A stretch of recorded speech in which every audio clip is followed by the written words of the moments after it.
Everything is temporary. உலகத்துல 8 billion அதாவது 800 கோடி பேர் இருக்காங்க.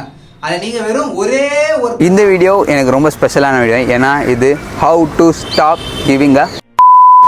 இப்போது உங்கள் லைஃப்பை வந்து உங்கள் சித்தப்பாவோ பெரியமாவோ அத்தையோ மாமாவோ பாய் ஃப்ரெண்டோ கேர்ள் ஃப்ரெண்டோ இவங்களாம் தான் உங்கள் லைஃப்பை வந்து டிசைட் பண்ணுறாங்கன்னா நீங்கள் வந்து உங்கள் லைஃப்பை தப்பான ஒரு நோக்கத்தில் வாழ்ந்துட்டுருக்கீங்கன்னு அர்த்தம்.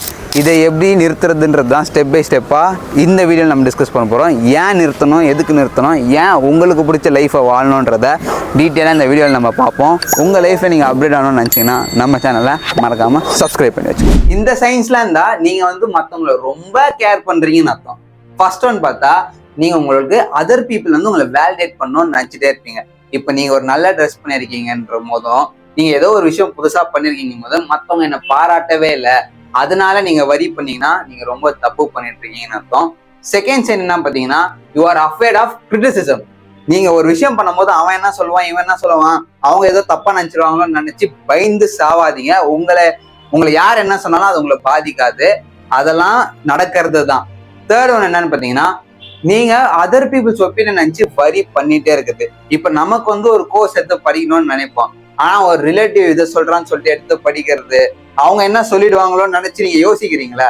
இப்ப நீங்க ஒரு கோர்ஸ் படிக்கணும், எனக்கு விஸ்காம் படிக்கணும், எனக்கு டைரக்டர் ஆகணும், நான் மீடியா ஃபீல்ட்ல போகணும்னு நிறைய பேருக்கு ஆசை இருக்கும். ஆனா அவங்க ரிலேட்டிவ் வந்து இல்ல நீ இன்ஜினியரிங் தான் எடுத்து படிக்கணும், இல்ல நீ வந்து பிகாம் தான் படிக்கணும் சொல்லிடுவாங்கன்ற பயத்தினாலேயே நிறைய பேர் அதெல்லாம் எடுத்து பண்ணாம இருக்காங்க. இந்த எக்ஸாம்பிள்லாம் உங்களை சுத்தி பாருங்க, உங்க பக்கத்துல இருக்கவங்களே இதெல்லாம் ஃபீல் பண்ணிருப்பாங்க. லாஸ்ட் பாயிண்ட் என்னன்னு கேட்டீங்கன்னா, எல்லாத்துக்கும் எஸ் சொல்றது. இப்ப வந்து ஒரு இடத்துக்கு உங்களுக்கு போகவே பிடிக்காது, உங்க க்ளோஸ் ஃப்ரெண்ட் கூப்பிடுறதுனால நீங்க எஸ் சொல்லிட்டு போவீங்க. உங்க டைம் வந்து வேற லெவல்ல வேஸ்ட் ஆகும் அந்த இடத்துலலாம். இப்போ உங்களுக்கு ஒரு விஷயம் உங்களுக்கு பிடிக்கலன்னா தைரியமா நோ சொல்ல கத்துவாங்க. எல்லாத்துக்கும் எஸ் சொல்லணும் நீங்க அவசியமே கிடையாது. Why it's important to stop giving up. இப்போ நீங்க மற்றவங்க என்ன திங்க் பண்ணுவாங்கன்னு கேரே பண்ணலன்னா எப்படி இருக்கும் தெரியுமா? உங்களுக்கு கான்ஃபிடென்ஸ் லெவலு ரொம்ப ஜாஸ்தியாக இருக்கும். Number one. செகண்ட் வந்து உங்களுக்கு வந்து ஸ்ட்ரெஸ்ஸு ஆங்ஸைட்டிலாம் இருக்க வாய்ப்பே கிடையாது. ஏன்னா இப்போது மற்றவங்க இதனால என்ன நினைப்பாங்கன்னு யோசிச்சாலே நிறைய பேருக்கு ஸ்ட்ரெஸ் வரும். இப்போ இன்கேஸ் நீங்கள் இது கூட நான் வந்து பார்க்கில் இருக்கேன், லிட்டரலாக என்னை சுற்றி எல்லாருமே வாக்கிங் போயிட்டுருக்காங்க. இப்போ இவங்க நான் பேசுகிற நினச்சி என்ன நினைப்பாங்க கேட்டாங்க, என்னோட ஸ்ட்ரெஸ் லெவல் எப்படி இருக்கும், எப்படி நம்ம படபடப்பாகும் பார்த்துருப்பீங்க. ஏன்னா நம்ம ஒரு பீப்புள்ஸ் முன்னாடி நம்ம பேசணும்னா நமக்கு அவ்வளோ வந்து உடம்புலாம் ஷேக் ஆகும், அவ்வளோ கான்ஃபிடென்ஸை நம்ம இழந்துருவோம். அதனால் இப்போ நம்ம அவங்க என்ன திங்க் பண்ணுவாங்கன்ற தாட்டுக்கே போகலாம், நமக்கு கான்ஃபிடென்ஸ் லெவலே ஜாஸ்தியாக இருக்கும். அதே மாதிரி தேர்ட் ஒன் பார்த்தீங்கன்னா, நம்ம வந்து நமக்கு உண்மையான ஒரு லைஃப்பை வாழ்வோம். இப்போ அவங்களுக்காக இதை பண்ணோம் அதை பண்ணோன்ற ட்ராமாக்குள்ளே இல்லாமல் ஒரு உண்மையான லைஃப்பில் வாழ்வோம். ஃபோர்த் ஒன், நம்மளோட மென்டல் ஹெல்த்து சூப்பர் குட்டாக இருக்கும். ஏன்னா மற்றவங்களோட இதுவும் நம்ம ஸ்ட்ரெஸ்ஸாக ஆனால் தானே நம்ம மென்டல் ஹெல்த் அஃபெக்ட் ஆகும். How do actually stop giving up? என்ன பண்ணான்னு கேட்டீங்கன்னா, ஃபர்ஸ்ட் இது எல்லாத்தையும் ஞாபகம் வச்சுக்கோங்க. Remember everything is temporary. உங்களை சுற்றி இருக்க எல்லாமே இருக்கும். இந்த லேப்டாப், டிவி, உங்கள் ஃபோனு, இந்த வாட்சு, இந்த ரிங்கு, இந்த சட்டை, நானு, எதுவுமே இங்கே நிரந்தரம் கிடையாது. எல்லாத்துக்கும் ஒரு சின்ன டைம் தான் இருக்கு. அந்த டைம்ல ஃப்ரஸ்ட்ரேட் ஆயின்னு மற்றவங்க சொல்றதெல்லாம் நம்ம கண்டுகிட்டு இருக்கணும்னு அவசியமே இல்லை.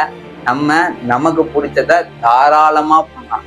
செகண்ட், இங்க மற்றவங்கலாம் உங்களை பத்தி யோசிக்கிறதுக்கு அவங்களுக்கு டைமே கிடையாது. ஏன்னா இங்க அவனுக்கு 1008 பிரச்சனை இருக்கு. இப்ப நீங்க என்ன பண்றீங்கன்றதெல்லாம் நோட்டீஸ் பண்றதுக்கு அவங்களுக்கு டைமே இருக்காது. நான் சொல்றதை நீங்க நம்பலனா ஒன்றும் இல்லை, ஒரு பிஸி மார்க்கெட் ஷீட் எடுத்துக்கோங்க.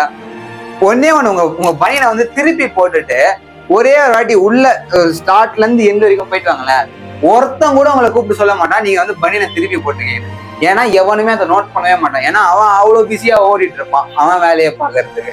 தேர்ட் ஒன், இந்த ஒன்னை எப்பயுமே உங்க மைண்ட்ல ஞாபகம் வச்சுக்கோங்க. இந்த உலகத்துல 8 பில்லியன் அதாவது 800 கோடி பேர் இருக்காங்க. அதை நீங்க வெறும் ஒரே ஒருத்தன் தான். நீங்க உங்களுக்கு பிடிச்சதை பண்றதுனாலையும், நீங்க உங்க வாழ்க்கையை என்ஜாய் பண்ணி வாழ்றதுனாலையும், இல்ல நீங்க சோகப்பட்டாலும் இங்க எதுவுமே மாற போறது கிடையாது. நமக்கு இருக்கிறது ஒரே ஒரு லைஃப் தான். அதை தயவு செய்து உங்களுக்கு பிடிச்ச மாதிரி வாழுங்க. மற்றவங்க சொல்றதை கேட்டு தயவு செய்து வாழாதீங்க. நெக்ஸ்ட் என்னன்னு பாத்தீங்கன்னா, நீங்க யார் ஒருத்தர்கிட்ட இருந்து அட்வைஸ் எடுக்கிறீங்களோ அவங்க கிரிட்டிசிசம் சொன்னா மட்டும்தான் நீங்க எடுத்துக்கணும். ஏன்னா அவங்க தான் உங்களை புரிஞ்சுக்கிட்டு நீங்க வளரணும்னு சொல்லிட்டு அட்வைஸும் சொல்லுவாங்க, கிரிட்டிசிசமும் சொல்லுவாங்க. வெறும் கிரிட்டிசிசம் மட்டுமே உங்களை சொல்லிட்டு இருக்கவன நீங்க உங்க பக்கத்துல கூட வச்சு கூடாது, தூக்கி ஓரமாடிங்க. ஏன்னா அவன் உங்களுக்கு நீங்க வளர்றத அவனுக்கு பிடிக்கவே பிடிக்காது. என்ன செஞ்சாலும் குறை சொல்லிட்டு இருப்பான். நீங்க என்னதான் நல்லா பண்ணாலும் அதுக்கு இருக்கிற குறைய மட்டுமே கண்டுபிடிச்சு சொல்லுவான். அவன் வந்து நம்மளை சுத்தி இருக்கவே கூடாது. அதே மாதிரி அதுக்கு முன்னாடி நீங்க வந்து இந்த சேனலை சப்ஸ்கிரைப் பண்ணலன்னா நம்ம இதான் கடைசியா பாக்குறதா இருக்க போது. இதே மாதிரி வேல்யூலான கண்டென்ட்லாம் உங்க லைஃப்ல நீங்க பாக்கணும்னு நினைச்சா நீங்க பண்ண வேண்டியது நம்ம சேனலை சப்ஸ்கிரைப் பண்ணி வச்சுக்கோங்க.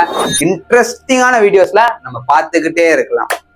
லாஸ்ட் அண்ட் ஃபைனல் ஒன், நீங்க உங்க மேலேயும் உங்க கோல் மேலேயும் ஃபோக்கஸ் பண்ணுங்க. அதர் பீப்புள்ஸை யோசிக்காதுங்க. நீங்க நான் உன்னை சொல்றேன், இப்ப அவன் சொல்றான் இதை பண்ணீங்க, இவன் சொல்றான் இதை பண்ணீங்க, நீங்க சொல்றீங்கல்ல அதை ஏன் நீங்க பண்ணல? மத்தவங்க சொல்றத பண்ணும் போது உங்களுக்குன்னு ஒரு தாட் வருதுல, உங்களுக்கு ஒரு ஐடியா வருதுல, அதுக்கே நீங்க வாய்ப்பே கொடுக்கல. மத்தவங்க சொல்றதுக்கு வாய்ப்பு கொடுத்த நீங்க சொல்றதுக்கு வாய்ப்பு கொடுத்தா நீங்க நினைக்கிற லைஃபை கண்டிப்பா உங்களால அச்சீவ் பண்ண. நம்ம இப்போ குயிக்கா ஒரு விசுவலைசேஷன் எக்ஸசைஸ் ஒன்று பண்ணுவோம். இப்போ அப்படியே உங்க ஃபோன் வச்சுக்கோங்க, அப்படியே கண்ணை மூடி வைக்காருங்க. Just take a deep breath. இப்போ நீங்கள் அப்படியே இமேஜின் பண்ணுங்க, உங்களுக்கு முன்னாடி வந்து ஒரு பெரிய பாக்ஸ் வந்து வைக்கிறாங்க.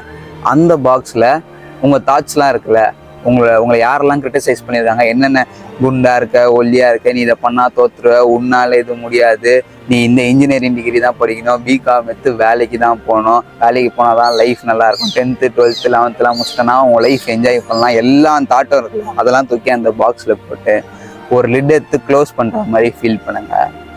முடிச்சுட்டு அப்படியே அந்த பாக்ஸை நீங்கள் அப்படியே லிஃப்ட் பண்ணுற மாதிரி அப்படியே இமேஜின் பண்ணுங்க. லிஃப்ட் பண்ணுற அந்த பாக்ஸை அப்படியே தூக்கி அடிங்க. அவ்வளோதான். இப்போ பொறுமையாக உங்கள் கண்ணை தரங்க. ஜஸ்ட் உங்களுக்கு அதர் பீப்புள்ஸ் ஒப்பீனியன் உங்கள் மேலே என்னெல்லாம் இருந்துச்சோ அதெல்லாம் நீங்கள் தூக்கி போட்டீங்க. இப்போது இந்த டைமில் வந்து உங்கள் லைஃப்பை நீங்கள் வாழ சாப்பிடுங்க. ஒன்னே ஒன்று மட்டும் ஞாபகம் வச்சுக்கோங்க, நம்ம வாழ போகிறது இந்த ஒரே ஒரு லைஃப் தான். இதுக்கப்புறம்லாம் எப்படி இருக்கும்னு யாருக்குமே தெரியாது. இந்த சின்ன ஜேர்னியில் நீங்கள் எப்படி ஸ்பெண்ட் பண்ண போறீங்க? எப்படி ஒருத்தங்கிட்ட வந்து அழுதுகிட்டே இருக்க போறீங்களா, இல்லை உங்களுக்கு பிடிக்காத அதே வேலையை செஞ்சுட்டு இருக்க போறீங்களா, இல்லை இதே சோகத்திலேயே உட்காந்து இருக்க போறீங்களா, இல்லை உங்களை நீங்களே ஹேட் பண்ணிட்டு இருக்க போறீங்களா, இல்லை என்னதான் பண்றதா இருக்கீங்க? நீங்க அதெல்லாம் விட்டுட்டு ஃபர்ஸ்ட் உங்களை நீங்க லவ் பண்ண ஆரம்பிங்க. இல்லை உங்களுக்கு பிடிக்கலன்னு சொல்லிட்டு ஒரு பொண்ணு போயின்றப்ப அவ காலில் போய் விழுந்துன்னு இருக்கீங்களா? அதெல்லாம் தேவையே கிடையாது. உங்களை நீங்க ஃபர்ஸ்ட் ப்ரையாரிட்டியா வச்சு உங்களுக்கு எதை செஞ்சா உண்மையிலே இது வர்த்துரா அப்படின்னு ஃபீல் பண்றீங்களோ கண்டிப்பா அந்த விஷயத்திலே உங்க டைமை வந்து ஸ்பெண்ட் பண்ணுங்க. கண்டிப்பா உங்க லைஃப் வந்து வேற லெவல்ல இருக்கும். நான் வந்து பாஸ்ட் 1 இயரா எனக்கு பிடிச்சத என் லைஃப்ல இம்ப்ளிமெண்ட் பண்ணி செம ஒரு ஜேர்னி வந்து கிரியேட் பண்ணிருக்கேன். அந்த ஜேர்னி எப்படி இருந்துச்சுன்னு சொல்லிட்டு நான் இந்த வீடியோல கொடுத்துருக்கேன், அங்க போய் செக் பண்ணி பாருங்க.